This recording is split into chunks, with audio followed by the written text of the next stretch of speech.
Assalamualaikum warahmatullahi wabarakatuh. Selamat pagi dan salam sejahtera untuk kita semua. Jumpa lagi dengan saya, Eko Prabowo SPD. Masih dalam video pembelajaran materi IPS kelas 9. Di video kali ini, kita akan melanjutkan materi bab keempat tentang Indonesia dari masa kemerdekaan hingga reformasi.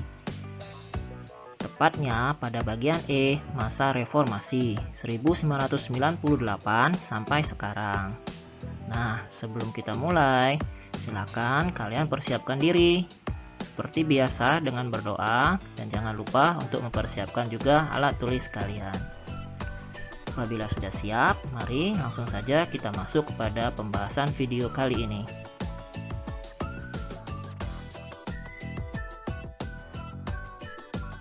Dan untuk tujuan pembelajaran kita hari ini adalah 1.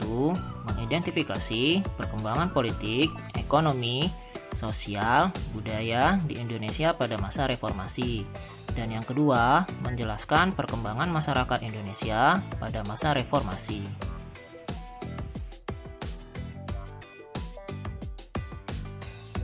Masa reformasi adalah masa setelah berakhirnya pemerintahan Orde Baru.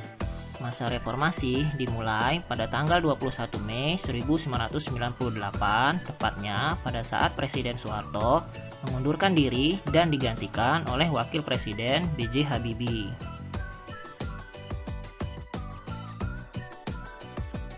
Nah, sekarang kita lihat sejarah lahirnya gerakan reformasi. Reformasi merupakan suatu gerakan yang menghendaki adanya perubahan kehidupan bermasyarakat, berbangsa, dan bernegara ke arah yang lebih baik secara konstitusional. Ada 6 agenda atau tuntutan gerakan reformasi di Indonesia. Yang pertama, penegakan supremasi hukum. Yang kedua, pemberantasan KKN atau korupsi, kolusi, dan nepotisme. Yang ketiga, pengadilan terhadap Presiden Soeharto dan kroni-kroninya. Yang keempat, amandemen konstitusi atau perubahan undang-undang. Yang kelima, pencabutan dui fungsi ABRI. Dan yang terakhir, yang keenam, pemberian otonomi daerah.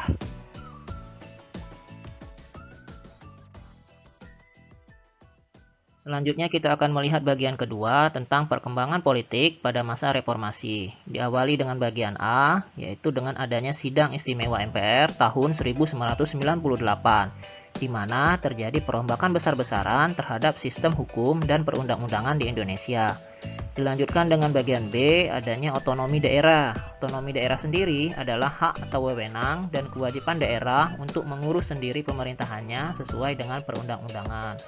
Kemudian ada bagian C, pencabutan pembatasan partai politik. Penetapan Undang-Undang Nomor 2 Tahun 1999 tentang multipartai itu otomatis mencabut pembatasan partai politik yang terjadi pada masa Orde Baru. Selanjutnya bagian D, penghapusan dui fungsi ABRI.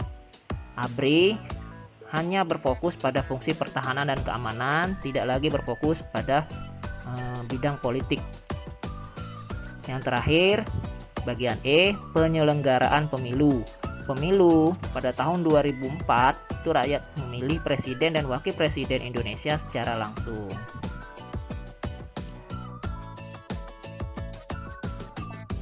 Selanjutnya kita lihat bagian ketiga tentang perkembangan ekonomi pada masa reformasi. Nah, dalam bidang ekonomi ketika masa reformasi terjadi beberapa hal.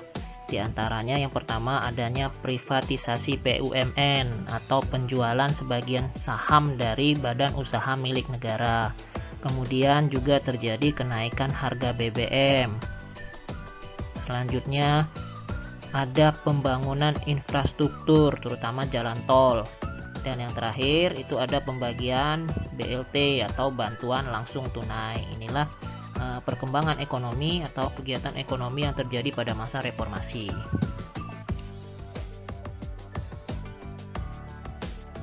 Kemudian kita akan lihat bagian keempat, bagaimana kehidupan masyarakat Indonesia pada masa reformasi. Yang pertama kita lihat kehidupan sosial masyarakat pada masa reformasi. Terus terjadi konflik bersifat etnis dalam masyarakat. Kemudian masyarakat lebih bebas menyuarakan berbagai aspirasinya. Media massa dapat menyalurkan aspirasi dan gagasan dengan bebas. Selanjutnya pada kehidupan budaya, itu ketika masa reformasi terjadi pelestarian budaya dengan mendaftarkan warisan budaya Indonesia ke United Nations Educational, UNESCO, dan Organisasi Pendidikan Perserikatan Bangsa-Bangsa atau PBB. Dan yang terakhir, dalam kehidupan pendidikan ketika di masa reformasi itu terjadi pertama, penetapan Undang-Undang Nomor 20 Tahun 2003 tentang Sistem Pendidikan Nasional. Yang kedua, penerapan kurikulum 2004, 2006, dan 2013. Ketiga, penyelenggaraan pendidikan anak usia dini atau PAUD. Dan yang terakhir, yang keempat, itu program sarjana mengajar di daerah terluar, terdepan, dan tertinggal atau SM3T. Nah, inilah materi kita pada video pembelajaran kali ini, atau tepatnya materi terakhir pada bab keempat. Nah, sebelum Bapak akhiri pertemuan kita hari ini, akan ada tugas di akhir video ini. Silakan kalian kerjakan dengan sebaiknya dan kumpulkan tepat pada waktunya.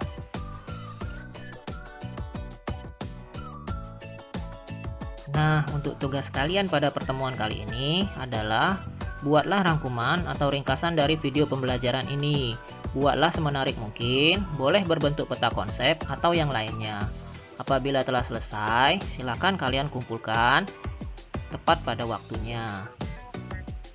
Demikian pembelajaran kita pada video kali ini. Sampai jumpa lagi pada video pembelajaran selanjutnya. Tetap patuhi protokol kesehatan dan jangan lupa untuk selalu berdoa dan belajar di rumah. Terima kasih. Wassalamualaikum warahmatullahi wabarakatuh.